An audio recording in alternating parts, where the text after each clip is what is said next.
A new single-player Splatoon game is on the horizon. Palia shared a peek at what's next for the game, and Luma Island's big update is almost here. All this and more today.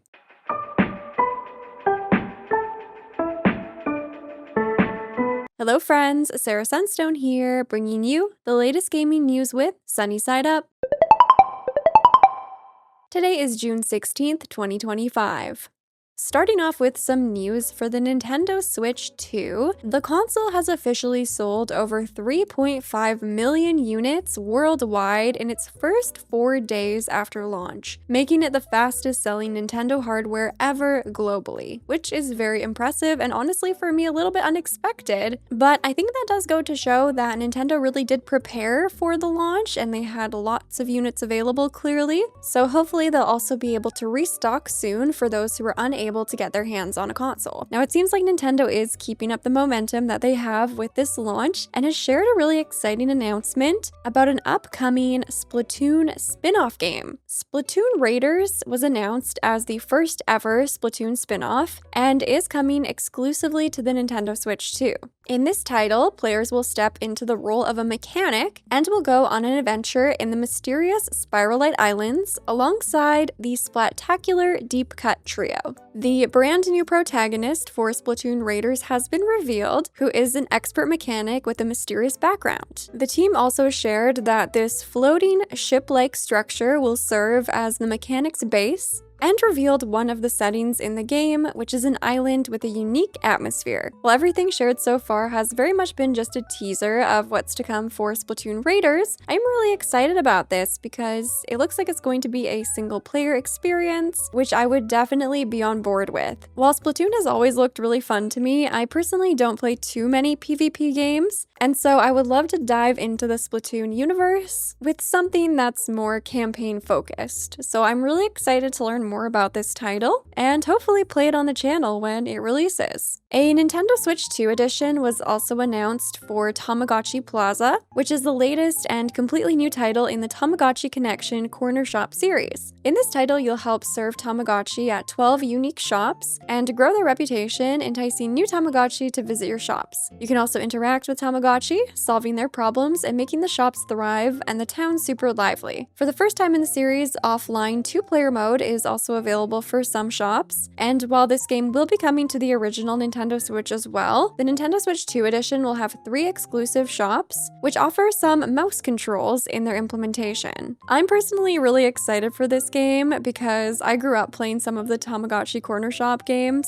so there's definitely a lot of nostalgia here for me. I'm excited to try this new entry in the series when Tamagotchi Plaza releases on Nintendo Switch and Nintendo Switch 2 on June 27th. A brand new cozy game was revealed called Humblets, offering an adventure for 1 to 4 players, and no 2 adventures are ever the same because every game world is uniquely generated, so they'll be full of secrets to find, cards to collect, and friends to meet. And you can actually customize your own tent and bring it with you wherever you want to go. And you can even connect your tent with friends' tents to form a dream shared living space for the ultimate sleepovers. In this world, very interestingly, battles are settled through a game of cards. So you'll use your deck to overcome goofy creatures, join forces with friends against stronger foes, or even challenge each other just for fun. You'll find cards on your adventures, and you can also upgrade them at your crafting table, and even trade them to build your dream collection. Humblets will also offer a character customization system, so you can create a little adventure that is truly your own. You can customize every detail from horns and tails to cozy outfits and even backpack trinkets. And you'll never adventure alone, even if you're playing single player, because there will be cute pet companions that can be assigned via a personality quiz or simply chosen.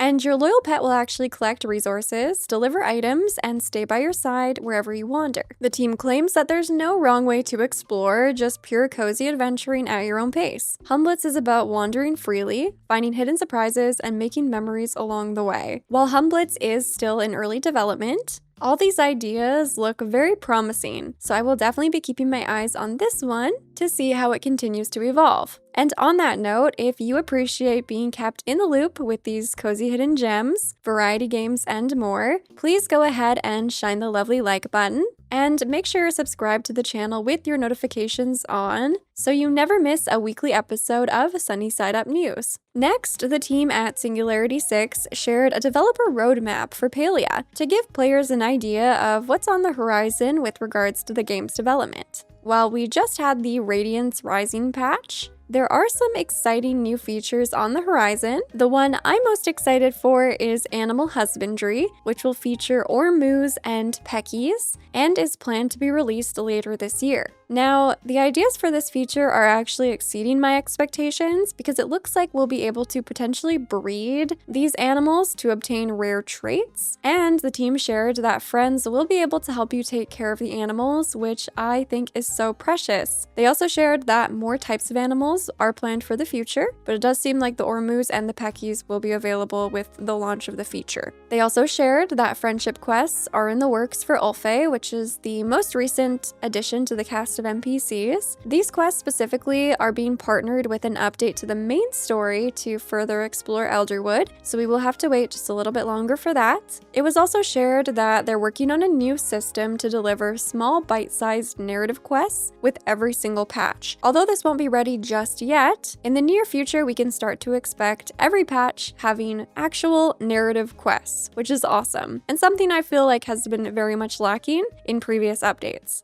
They also shared that there will be more seasonal themed patches that will better align with the real-world season. So in the future, they will be kicking off Palia seasons with a larger patch themed around that time of the year, and then followed up with smaller patches. One other feature that the team shared is coming relatively soon is the addition of housing lines, which appears to be individual pieces that you can use to create your own custom builds on your housing plot. And speaking of housing plots, while this is a feature that won't be ready for quite some time, shared housing plots are in the works. The team has also started work on the next adventure zone now that the Elderwoods has launched, which is exciting to think about. However, to be honest, I am surprised that they're only just starting on that now. I think in my mind, I'm always under the impression that development teams are like way ahead of us and they've already been working on these things. So that does seem like it will be probably quite some time before we see another adventure zone, but it will come at some point and they're not done with the world building yet.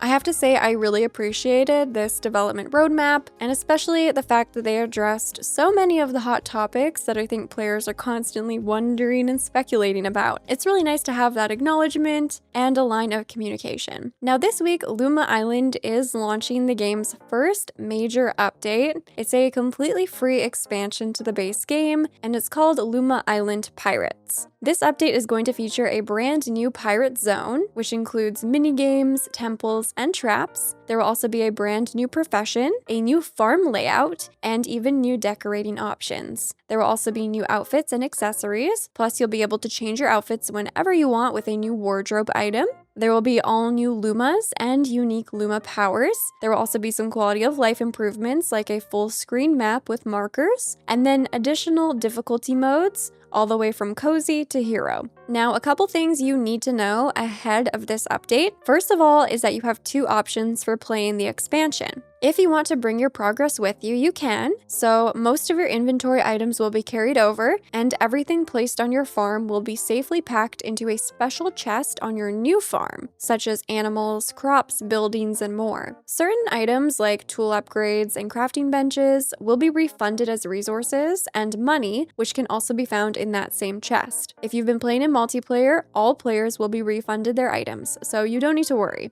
The other option is just to have a fresh start a new save file, and take on a new adventure. It's completely up to you, but let me know down in the comments if you're going to be starting fresh or carrying over your progress. I'd love to hear. The other thing you should know is that if you play Luma Island before the update, you can claim an exclusive Explorer outfit, which is a one-time only special set to prepare for the new adventure. The Pirate expansion is releasing June 20th on Steam, so be sure to play before then if you want that outfit. Coming up this week, it's partly cloudy today with Cast and Chill, a cozy fishing game with beautiful pixel art visuals, releasing on Steam. Explore serene lakes, rivers, and oceans to catch rare fish and legendary finds, all with your loyal companion by your side. Expect clear skies on Tuesday with FBC Firebreak, a 3-player cooperative FPS by Remedy Entertainment, and set in the Federal Bureau of Control. Control being a game that we actually tried recently on Moonstone streams, and I really loved. FBC Firebreak is releasing on Steam, Xbox Series X and S, and PlayStation 5. And things will really heat up throughout the day with Date Everything, a sandbox dating simulator set in the comfort of your own home, releasing on Steam, Xbox Series X and S, PlayStation 5, and the Nintendo Switch. This title features 100 fully voice-acted dateable characters, which are all personified objects and furniture. Points for creativity? And the sunshine will continue on Thursday with Architect Life, a house design simulator, releasing on Steam, Xbox Series X and S, PlayStation 5, and the Nintendo Switch. Create dream homes from 3D plan modeling through to on-site decision-making. You can bring your projects to life. Also on Thursday, Rematch is releasing on Steam, PlayStation 5, and Xbox. Now, this title offers a new take on 5v5 soccer, but the interesting thing is that it's actually from the developers of Sifu, so it's really cool to see the team pivot towards a very different type of game. Finally, on Friday, things will start to cool off with Bitcraft Online, a single-world MMORPG releasing into early access on Steam. Carve out a cozy nook, master a player-driven economy, or band together to transform the ancient wilderness into thriving cities. But let me know, what will you be playing this week, and what new announcements are you most excited for? Anything and everything, you know I always love hearing from you. And with all that being said, thank you so much for watching. I love you all. And until next time, take care.